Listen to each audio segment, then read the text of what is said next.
Tengo un amigo que se jubiló en el año 2007, justo antes de que el mundo se viniera abajo con la gran crisis financiera. Tenía 500.000 euros ahorrados en una cartera de fondos de inversión, fruto de toda una vida de hormiguita, de no pedir créditos y de vivir por debajo de sus posibilidades. Su gestor del banco, un tipo con corbata y sonrisa de tiburón, le dio una instrucción muy clara. Para que este dinero no se acabe nunca, no gastes más de 20.000 euros al año. Ajusta esa cifra a la inflación, pero nunca toques el principal. Mi amigo, que es un hombre de números y profundamente averso al riesgo, siguió esas instrucciones como si fueran las tablas de la ley. Vivió una jubilación modesta. No viajó a Japón como quería. No se compró ese apartamento en la playa. Miraba cada céntimo. Avanzamos hasta 2023. Ahora tiene 79 años. Me lo encuentro en una cafetería, sacamos el tema y con una mezcla de orgullo y confusión me enseña la aplicación de su banco. Esos 500.000 euros iniciales ya no son 500.000, son casi 1,5 millones de euros. Ha estado gastando dinero durante 16 años y, de alguna manera inexplicable para él, tiene el triple de lo que tenía al empezar. Aquí está lo extraño. Esto no es una anomalía. Esto no es un caso de suerte extrema. Me puse a investigar, a bucear en informes académicos, datos reales de gestoras como BlackRock y Vanguard y estudios sobre el comportamiento de los jubilados en Europa. Resulta que aproximadamente la mitad de los jubilados que siguen las llamadas reglas seguras de gasto terminan muriendo con significativamente más dinero del que tenían el día que dejaron de trabajar. No un poco más, el doble o el triple más. Lo cual plantea una pregunta obvia y dolorosa. Si las reglas financieras están diseñadas para darnos seguridad, ¿por qué están condenando a tanta gente a vivir como pobres para morir como ricos? ¿Por qué estamos acumulando un efectivo en el que nadaremos cuando tengamos 90 años y ya no podamos disfrutarlo? Soy tu nombre, y hoy vamos a desmontar la mentira más grande de la planificación financiera, la idea de que tu mayor riesgo es quedarte sin dinero. Te voy a demostrar que la matemática detrás de tu jubilación está fundamentalmente rota. Cómo los incentivos de los bancos españoles la mantienen rota. ¿Y cuál es la trampa psicológica específica que hace que personas inteligentes desperdicien sus mejores años de libertad por un miedo que nunca se materializará? Para entender esto, quiero que mantengas una metáfora en tu cabeza. Planificar la jubilación en España es como hacer la maleta para un viaje de camping donde no sabes si vas a estar fuera 3 días o 3 semanas.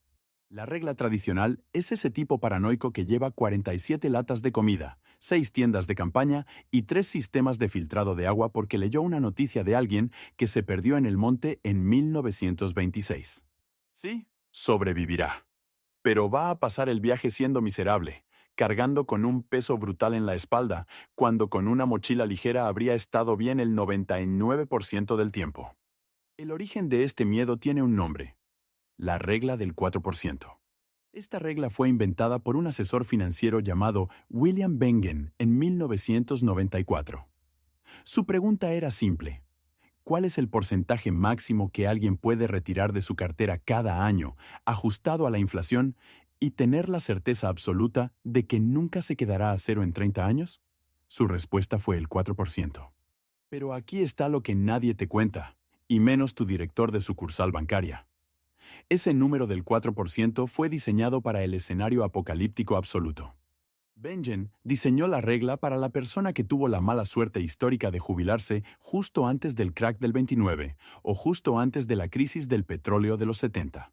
Benjen estaba construyendo una regla que funcionara el 99,9% de las veces, incluso si el mundo se iba al infierno. Eso no es seguridad. Eso es paranoia con una hoja de cálculo. Piénsalo a través de la lente de los seguros. Tú no contratas un seguro de vida para cubrir el escenario donde tú mueres, tu pareja muere, tus hijos enferman y una invasión alienígena destruye tu casa. Todo el mismo martes. Contratas cobertura para resultados negativos realistas.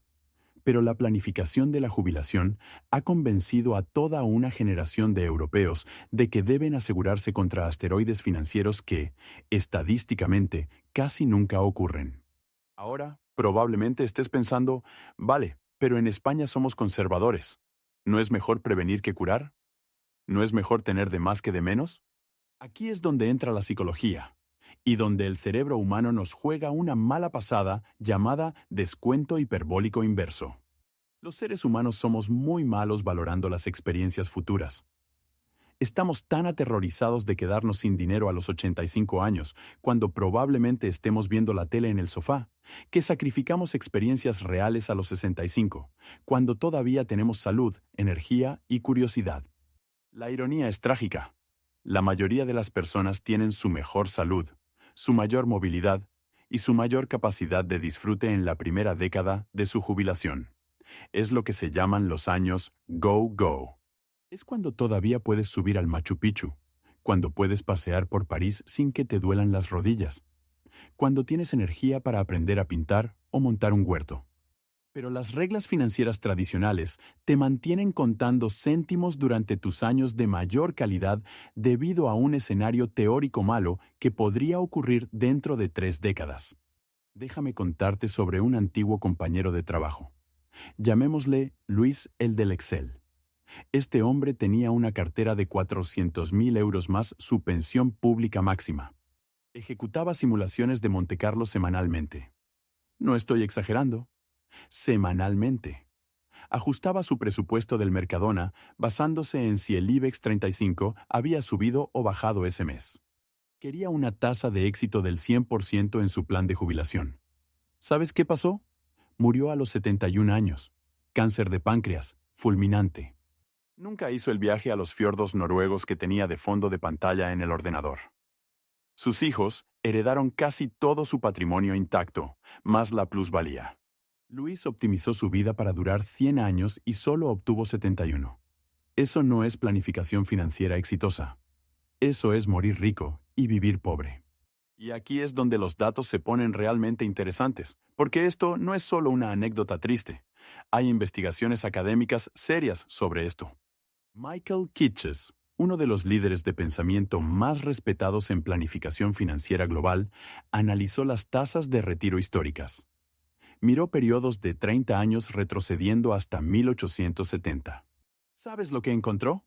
Que en la inmensa mayoría de los periodos de la historia, si sigues la regla del 4%, no solo no te quedas sin dinero, sino que terminas con una fortuna obscena que nunca usaste. En el 90% de los escenarios históricos, terminas con más dinero del que tenías al jubilarte. En 2/3 de los casos, más que duplicas tu riqueza. En la mitad de los casos, tu riqueza se triplica. Lee eso otra vez. La mitad de las veces, si te jubilas con 500.000 euros y sigues las reglas seguras, terminas con más de 1,500,000. Has estado privándote de cosas durante 30 años para que tu cuenta bancaria engorde sin propósito. Esto no es un error del sistema. Esto es lo que sucede cuando construyes una estrategia de vida basada en el miedo al apocalipsis. Estás disparando demasiado alto.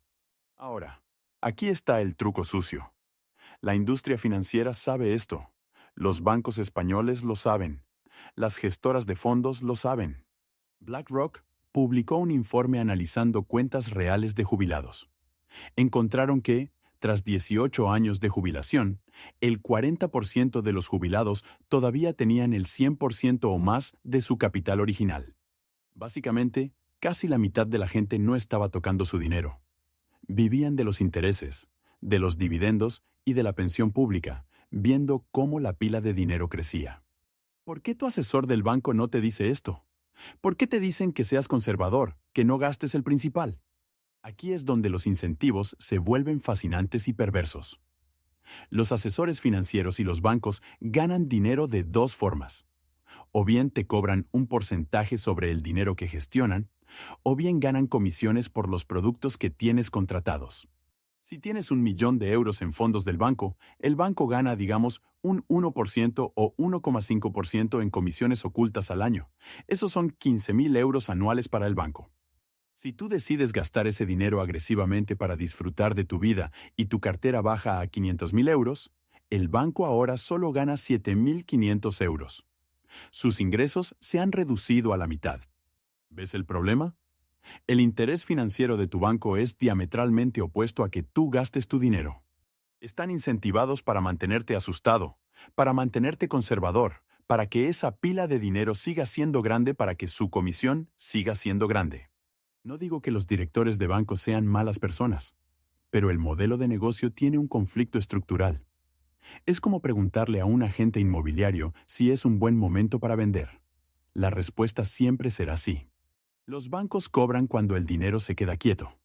Así que el consejo siempre tiende hacia el conservadurismo extremo. No porque sea óptimo para ti, sino porque es óptimo para su cuenta de resultados. Hagamos un escenario real con números españoles. Te jubilas a los 65 años con 400.000 euros ahorrados, estás casado. Entre tú y tu pareja, tenéis una pensión pública de la Seguridad Social. Digamos que entre los dos sumáis 2.500 euros al mes. Son 30.000 euros netos al año, contando pagas extras prorrateadas. Quieres gastar 3.500 euros al mes para vivir bien, viajar y comer fuera. Esos son 42.000 euros al año. La pensión cubre 30.000. Te falta un hueco de 12.000 euros al año. 12.000 euros es exactamente el 3% de tu cartera de 400.000. Estás en una zona súper segura. Si corres esto en un simulador, el resultado mediano después de 30 años es que todavía tienes casi todo tu dinero, o incluso más. Has gastado dinero durante 3 décadas y has quintuplicado tu patrimonio neto en el mejor de los casos. Pero ahora podrías pensar, vale, eso es si tengo suerte con la bolsa. ¿Y si tengo mala suerte? Pregunta justa. En el peor escenario de la historia, en el escenario del 1% más desafortunado, terminarías con unos 100.000 euros. Todavía no es cero. Todavía no estás en la quiebra. Y aquí viene el factor clave que olvidamos en Europa, la red de seguridad. En Estados Unidos, si te quedas sin ahorros, el sistema es cruel. En España, tienes la pensión pública y la sanidad pública. Incluso en el escenario catastrófico donde tus ahorros llegan a cero a los 95 años, sigues recibiendo tus 2.500 euros mensuales del Estado, ajustados a inflación, y tienes tus medicinas cubiertas. El umbral de pobreza no es una amenaza real para alguien con una pensión contributiva decente y una casa pagada, que es el caso de la mayoría de jubilados españoles. El riesgo real no es morir de hambre. El riesgo real es morir con una montaña de dinero que no te atreviste a usar. Hay un término para esto en economía: la utilidad del dinero. Un euro gastado a los 65 años en un viaje a Italia con tu pareja, mientras ambos estáis sanos, tiene una utilidad infinitamente mayor, genera más felicidad real, que ese mismo euro sentado en tu cuenta cuando tienes 92 años y apenas puedes salir de casa. Pero no pensamos así. Optimizamos para el saldo de la cuenta, no para la calidad de vida. Déjame contarte una historia que ilustra esto perfectamente. Paco, un ingeniero, trabajó 40 años, ahorró agresivamente y se jubiló con un buen colchón.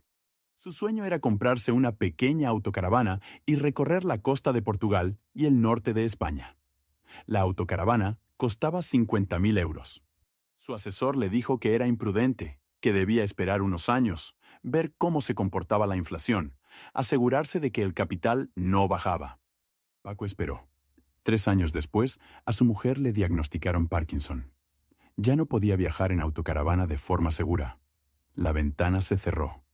Paco tiene ahora 82 años, está sentado sobre un patrimonio de casi 1.000.000 de euros, y la autocaravana sigue aparcada en su imaginación. Optimizó su hoja de cálculo y sacrificó su vida. Ese es el coste oculto del conservadurismo del que nadie habla. Incluso William Bengen, el creador de la regla del 4%, ha admitido recientemente que su propia regla es demasiado conservadora. Dice que si estás dispuesto a aceptar un pequeño riesgo y ser flexible, podrías retirar un 5% o un 5,5%. Eso es la diferencia entre vivir con 2.000 euros al mes o con 3.000. Es la diferencia entre ir al pueblo de vacaciones o ir al Caribe. Y aquí entra otro concepto vital: la flexibilidad humana. Las simulaciones financieras asumen que eres un robot. Asumen que si la bolsa cae un 40%, tú seguirás retirando exactamente la misma cantidad de dinero para irte de viaje, agotando tus fondos. La realidad es que no eres estúpido. Si viene una crisis brutal, ese año gastas menos. No te vas a las Maldivas, te vas a Benidorm. Comes menos fuera. Te adaptas.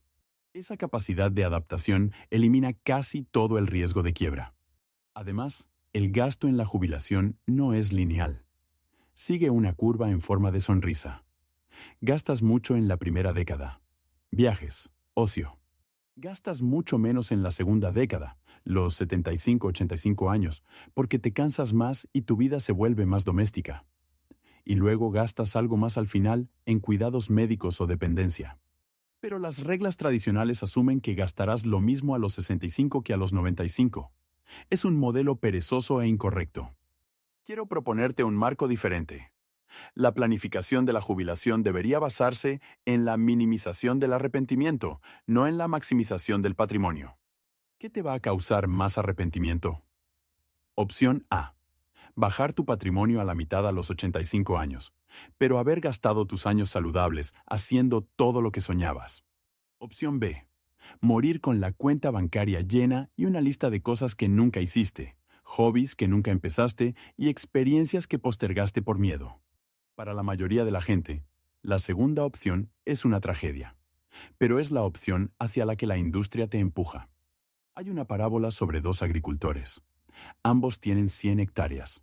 El primero planta 50 y guarda 50 por si acaso. El segundo planta 90 y guarda 10 para emergencias reales. Después de 30 años, el primer agricultor tiene mucha tierra sin usar que vale dinero, pero vivió una vida pequeña, produjo poco y disfrutó poco. El segundo tomó más riesgo, pero tuvo abundancia, producción y experiencias. Cuando mueren, sus hijos heredan la tierra, pero solo uno de ellos vivió realmente. Tu cartera de inversión es igual. Puedes morir rico o vivir rico. La mayoría elige accidentalmente lo primero.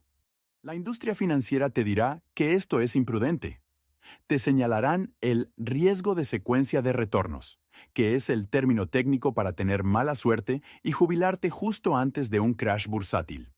Es un riesgo real, no lo niego.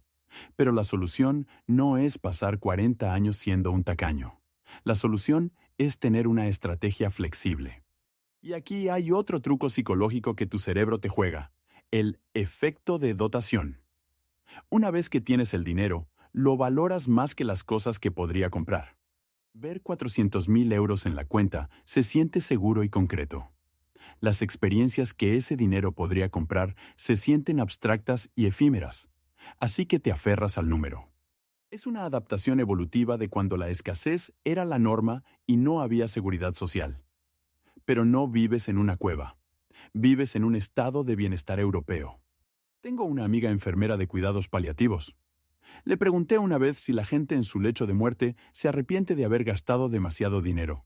Se rió. Me dijo que nunca lo ha escuchado, ni una sola vez.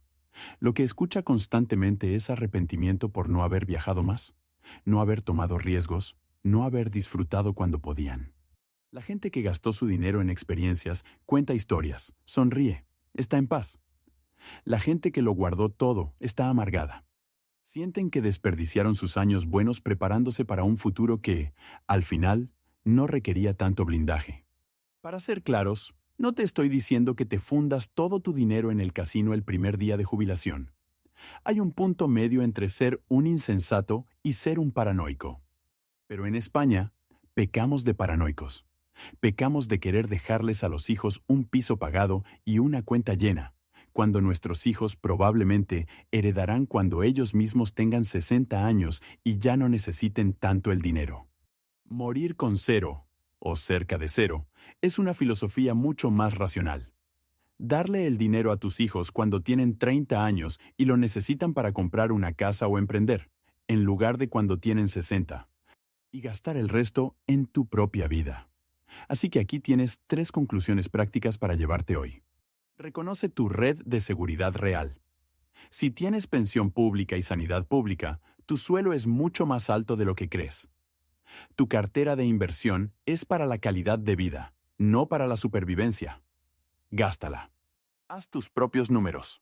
No uses las calculadoras genéricas del banco que asumen que vas a vivir 110 años y que la inflación será del 10% constante.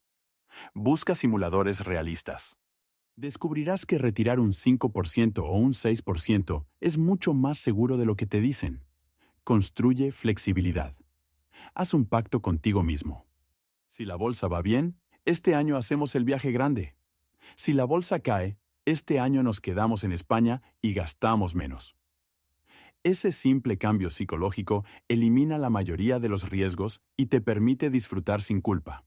La gente que se jubila con 400.000 euros y muere con 1,5 millones no tuvo suerte. Fueron víctimas de una regla obsoleta, diseñada para un mundo que ya no existe y de una industria que quiere su dinero quieto. Tienes una elección. Puedes optimizar el saldo de tu cuenta para ser el más rico del cementerio. O puedes optimizar tu vida para no tener arrepentimientos. Tú decides.